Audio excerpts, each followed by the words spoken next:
بسم اللہ الرحمن الرحیم۔ السلام علیکم ناظرین، اسلامک انٹرسٹ ٹی وی میں ہم آپ کو خوش آمدید کہتے ہیں۔ امید کرتا ہوں کہ آپ سب ایمان اور تقوی کی بہترین حالت میں ہوں گے۔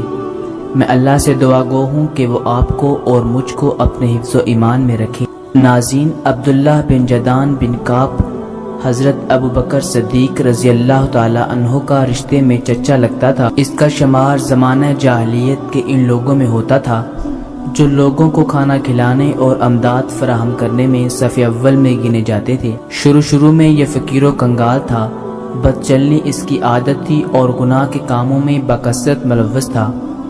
اس کی فطرت، اس کے اخلاقی پستی اور شرارتوں سے تنگ آ کر اس کے خاندان اور قبیلے والے اسے نفرت کی نگاہ سے دیکھتے تھے۔ اس کا گھرانہ بلکہ اس کا باپ بھی اسے سخت ناپسند کرتا تھا۔ گھر، خاندان اور قبیلے کی نفرت انگیز نگاہوں کی تاب نہ لا کر وہ ایک دن مکہ کی گھاٹیوں تک جا پہنچا۔ اس کی نظر پہاڑ کی ایک کھو پر پڑی۔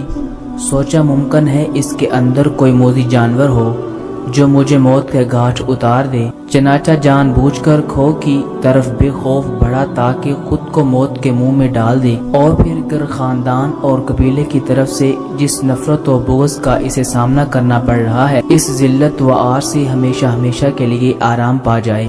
ناظرین، جب وہ غار کے قریب پہنچا تو اسے ایک اژدہا نظر آیا جو لگتا تھا کہ جیسے اس کی طرف بڑھنے کے لیے چھلانگ مارنے ہی والا ہو۔ یہ دیکھ کر وہ کسی خطرے کی پرواہ کیے بغیر اژدھے کی جانب بڑھنے لگا۔ جب اژدھے کے نزدیک ہوا تو اس نے دیکھا کہ وہ تو سونے کا بنا ہوا ہے اور اس کی آنکھوں میں یاقوت لگے ہوئے تھے جو چمک رہے تھے۔ وہ غار کے اندر داخل ہوا۔ غار میں قبیلہ جرہم کے بادشاہوں کی چند قبریں تھیں۔ ایک قبر حارث بن مزاز کی بھی تھی جو ایک طویل مدت پہلے غائب ہو گیا تھا اور کسی کو معلوم نہیں تھا کہ وہ آخر گیا کدھر۔ آیا اسے آسمان نے اچک لیا یا زمین کھا گئی؟ عبداللہ بن جدعان کو ان قبروں کے سہانے سونے کا ایک تختہ ملا جس پر ان بادشاہوں کی تاریخ وفات اور ان کی مدت حکومت کی تفصیل درج تھی۔ ناظرین، اس کی قبروں کے پاس ہیرے جواہرات اور سونے چاندی کا انبار تھا۔ عبداللہ بن جدعان نے غار کے اندر سے حسب خواہش جواہرات لیے اور غار کے منہ پر پہچان کے لیے نشان لگا کر نکل گیا۔ جب وہ لوٹ کر اپنی قوم کے پاس آیا تو انہیں خوب دولت سے نوازا۔ چنانچہ لوگ اس کو محبوب جاننے لگے اور اسے اپنا سردار بھی تسلیم کر لیا۔ عبداللہ بن جدعان لوگوں کو کھانا کھلاتا اور جب کبھی اس کے پاس دولت ختم ہو جاتی تو غار سے جا کر حسب خواہش ہیرے جواہرات اور سونا چاندی نکال لاتا۔ لوگوں کو کھانے میں کھجور اور ستو دیتا اور پینے میں دودھ کا بندوبست کرتا۔ عبداللہ بن جدعان نے ملک شام کی طرف 2000 اونٹ بھیجے جن میں شہد اور گھی میوہ جات مکہ لایا گیا۔ پھر اس نے ایک منادی کرنے والے کی ذمہ داری لگا دی کہ وہ ہر رات خانہ کعبہ کی چھت پر چڑھ کر لوگوں میں کھانے کے لیے دعوت عام کا اعلان کرے۔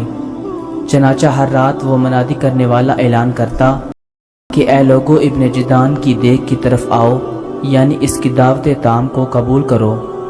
صحیح مسلم کی شرح میں عبداللہ بن جدعان کی دیگ کے متعلق لکھا ہے، کہتے ہیں یعنی عبداللہ بن جدعان کی دعوت طعام والی دیگ اس قدر بڑی تھی کہ اس سے اونٹ سوار سواری کی پیٹھ پر ہی کھانا لے کر کھا لیتا تھا۔ النہایہ فی الغریب الحدیث میں ایک حدیث آئی ہے جس میں رسول اکرم صلی اللہ علیہ وسلم فرماتے ہیں، میں عبداللہ بن جدعان کی دیگ کی چھاؤں میں سایہ حاصل کرتا تھا۔ اس کے بعد بیان کیا جاتا ہے کہ اس دیگ سے کھانا نکالنے کے لیے سیڑھی کی مدد لی جاتی تھی، مگر اس قدر فیاضی اور دعوت طعام کے باوجود ناظرین وہ اللہ کے دربار میں سرخرو نہ ہو سکا، کیونکہ اللہ کے دربار میں سرخروہی کا جو فارمولہ ہے اسے اس نے یکسر فراموش کر رکھا تھا۔